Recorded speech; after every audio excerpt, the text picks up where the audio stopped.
My best friend's life changed unexpectedly after her divorce. Even if I want to, my husband won't let me free her. My best friend and her husband are separating. She is 38 and he is 44. Saran Alice Y. Ken. My 37-year-old husband and I have always been close to Ken and Alice after 11 years together. Alice and I were friends before meeting our partners. We met in college, lived in dorm rooms, and had late-night study sessions with laughter and deep discussions. We supported each other through breakups, celebrated each other's successes, and traveled together, before children and work. I was her maid of honor and she was mine. We've always been united. My husband and Ken have grown close. They found much in common and bonded over athletics. My spouse and Ken work on their acreage as metal workers. Spends hours at Ken's store drinking beer and playing with electronics, talking about life and work. They fish and help each other renovate their homes in their free time. Alice's brilliant 12-year-old daughter from a previous relationship is now part of our extended family. He clearly adored her, being her father since she was 4. We have always treated her like a niece and include her in our vacations and holidays. Ken informed Alice of his desire for a divorce more than a month ago. Her eyes showed Alice's distress when she told me. Admitted there. The marriage had struggled for 6 months. She blamed Ken's employment for the conflict. 3 years ago, Alice got promoted at her company, taking on a big step up and a lot of responsibility. This advancement required her to travel 3 or 4 months a year, despite her hard work. Late nights, early mornings, weekends, she was always punctual. She has always been successful and motivated, climbing the corporate ladder with tenacity. Ken es un carpintero habilidoso. He runs a metal shop full-time on their land. His duty is just as difficult, though different. He is busy with clients, projects, and his own business. She is not the breadwinner. Their relationships had changed despite their great contributions to their home. Alice informed me that Ken had become more vocal about his dissatisfaction with her job. He felt like her career came before their relationship, disregarded. He often pressured her to find a job with less travel and responsibility. She always stated she would think about it, but she kept putting it off in hopes that he would forget. Due to constant fighting, they grew apart. The problem intensified after Alice extended a work trip without asking Ken. She forgot about the planned family vacation. Regreso a casa. Ken's priorities were clear, and she felt disregarded. Ken was packing and storing most of his shop and tools when she returned from the long journey. He had pretended everything was fine and not told her he was leaving until then. Fiu su lamada. Alice, upset, I called. She said she didn't think he would do it. Una y otra vez. Ken said reconciliation was impossible, which turned her initial sadness into wrath. He had reached his limit since Alice acquired the new job, and his relationship had soured. He thought Alice had stopped doing things together as a family. She preferred to socialize with her coworkers and avoided him when she was away. Their sexual lives were gone. She dismissed him when he worried. Ken's anger crystallized during the long work trip. He felt unwelcome and ignored. Their separation was due to Alice's ambition and success. Alice informed me, showing irritation. She was torn between her failing marriage and her passion for work. She refused to choose. Ken Pierce Haberla elegido. After a certain incident, everything got worse, which I can't mention without flinching. Ken y Alice estuvieron separados durante 3 semanas. Their daughter stayed in their previous house. Alice alternated between Ken's place and theirs. This was Ken's weekend with their daughter, and he always took her home on Sunday nights. Alice binge drank and forgot the day. She thought Sunday looked like Saturday. Chaos ensues when Ken and their daughter arrive. Alice has 2 sons. They were drunk in the hot tub. Their inaction made it evident what was happening. The scene was chaotic. Alice was inebriated, throwing clothes and empty bottles. Ken entered, making Alice panic. She shouted at Ken. It wasn't Sunday. She was sloppy in her words and motions. The younger men looked nervous as they packed up. Ken quickly. He stayed calm to save their child from seeing the worst and took her back to his pickup. Despite his rage, he kept his cool for his daughter. Alice kept losing her temper. Oblivious of the day, she yelled charges and profanities. Ken got their kid out without her seeing too much damage. Alice does not remember the next day. She woke up with a headache and vague memories of the previous night. Ken received a terrible text message after having sex. The messages were personal and harsh. My husband showed me after Ken showed them to him. Stated, I won't say what, but something personal. Unforgettable deep things. Alice labeled Ken a failure, stated he never loved her, and criticized his masculinity in her drunken texts. She let out all her anger and fury in a flood of harsh remarks. They damaged my heart. I didn't know. Alice, her downward spiral affected everyone. Ken was changed by the encounter. He went nuclear to punish her. He wanted child support, full custody of their daughter, and the house. He was mad too. Termino. Alice was greatly affected by the realization of her actions, apologized. The damage was too great. Ken insisted on no turning back. Their daughter wanted to stay with Ken because she felt safer and more stable despite all the turbulence. I know this isn't Alice. Está lucando. She needs friends. And it's almost all she has. Alice's internal battle, a desperate call for help, was hidden by her intoxication and terrible decisions that evening. Everyone suffered severe consequences due to this moment of weakness. Ken is preferred by her daughter.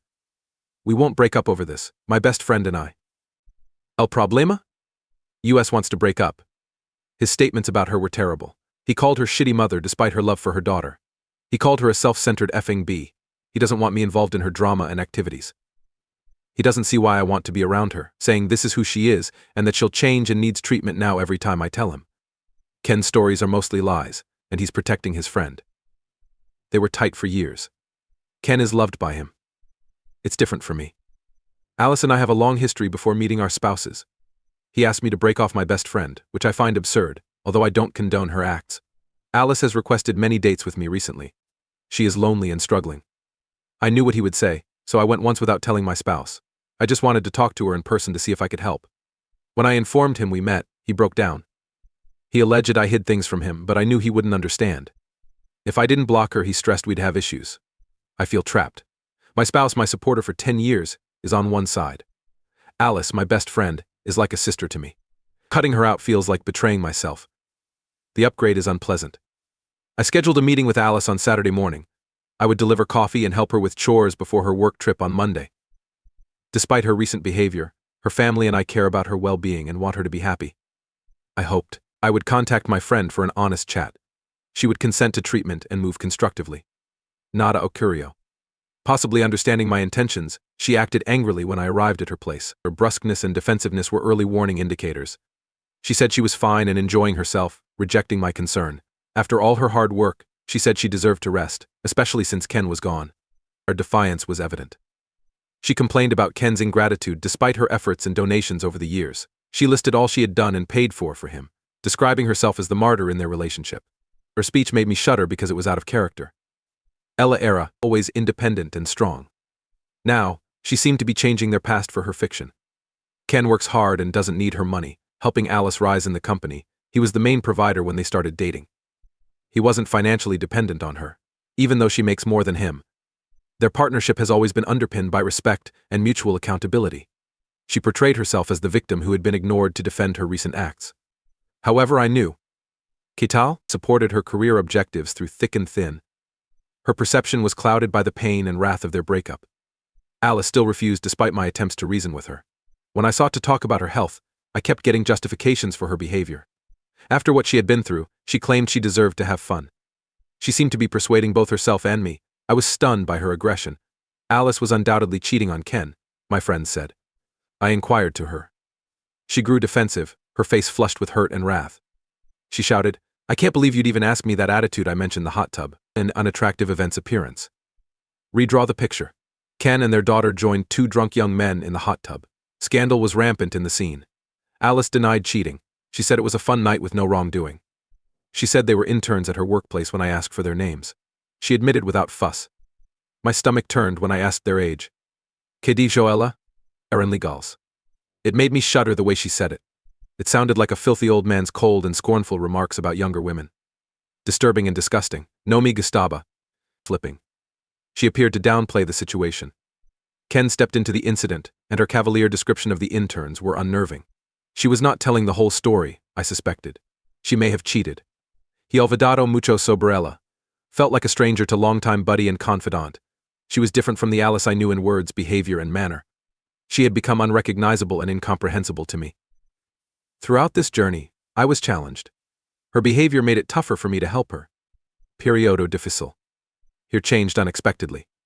She was packing for a business vacation when we spoke. I asked her destination. She said Dallas. I didn't think much.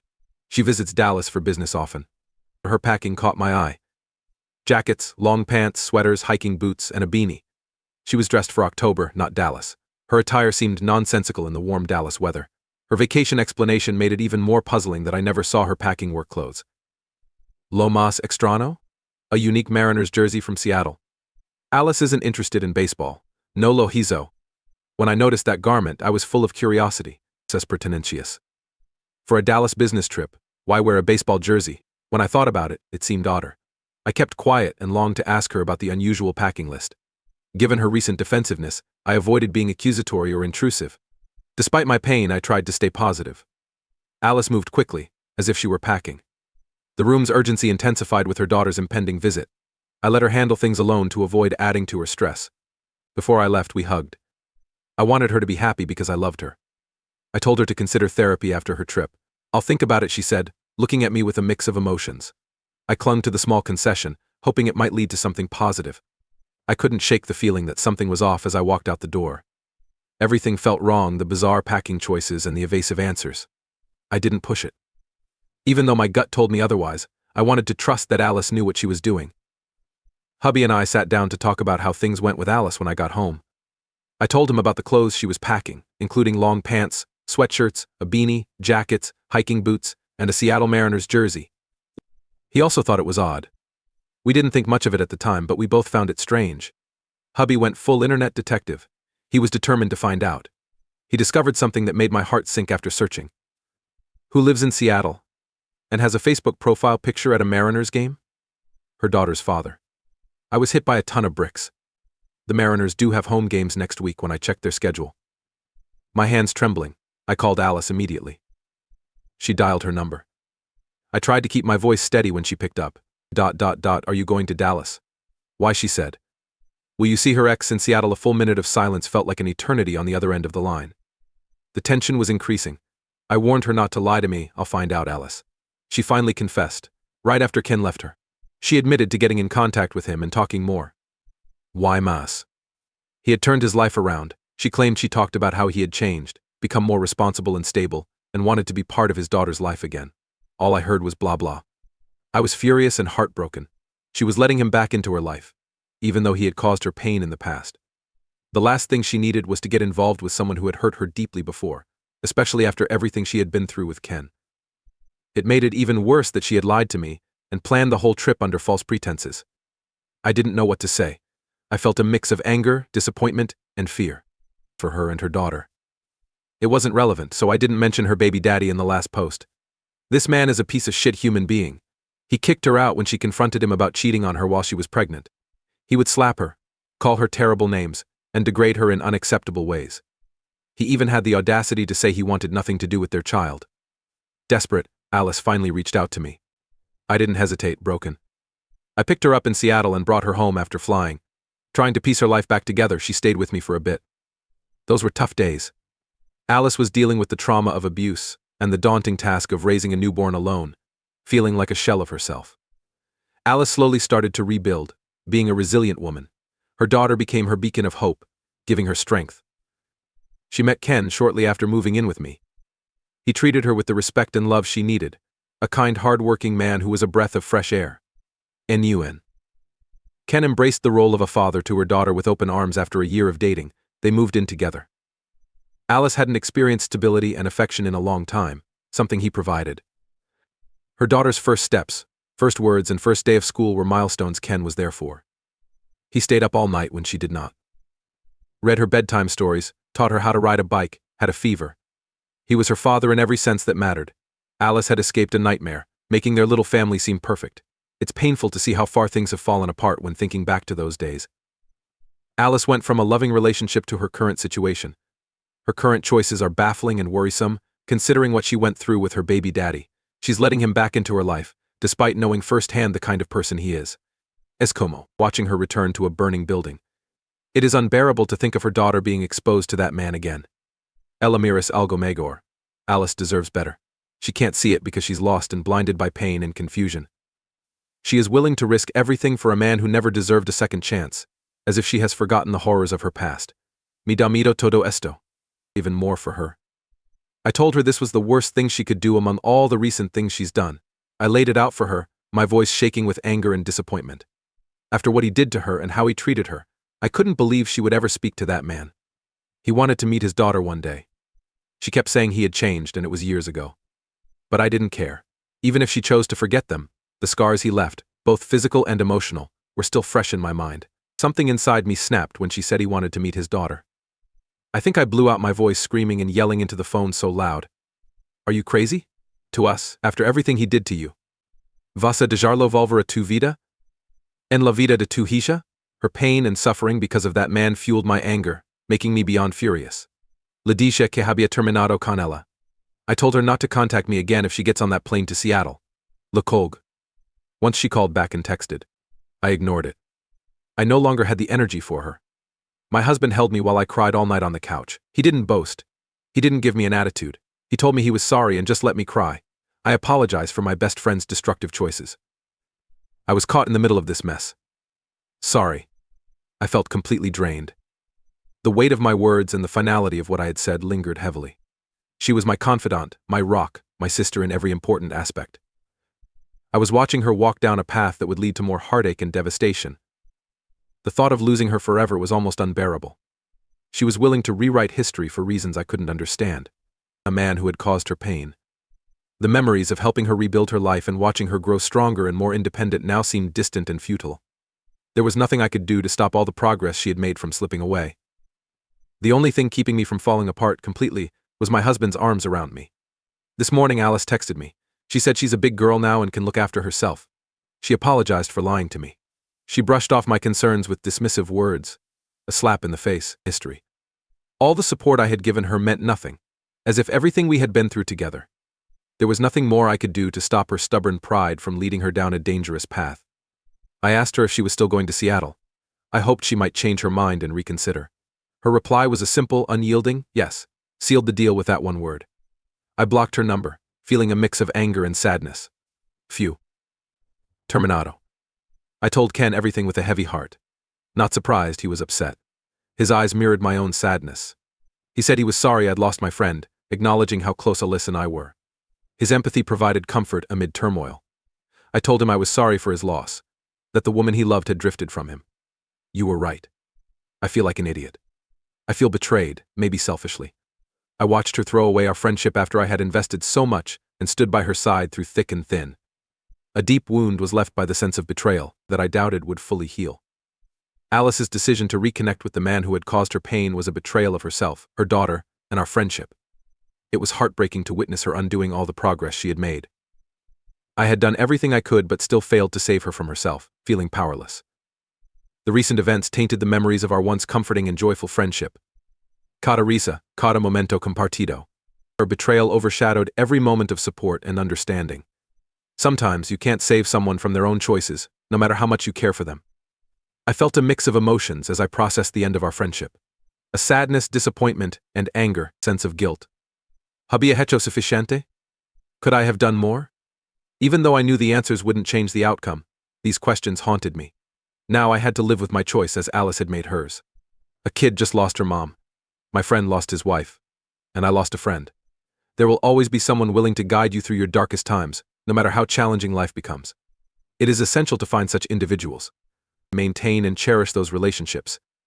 It is crucial to balance professional responsibilities with family commitments. Additionally, work plays a vital role in our lives. Your family serves as your sanctuary, providing solace during turbulent times. Losing what you hold most dear may result from failing to strike this balance. Long-term fulfillment and stability require prioritizing both your career and personal life. Please subscribe and hit the notification bell to stay updated with shocking real-life stories happening around you. Thank you for watching.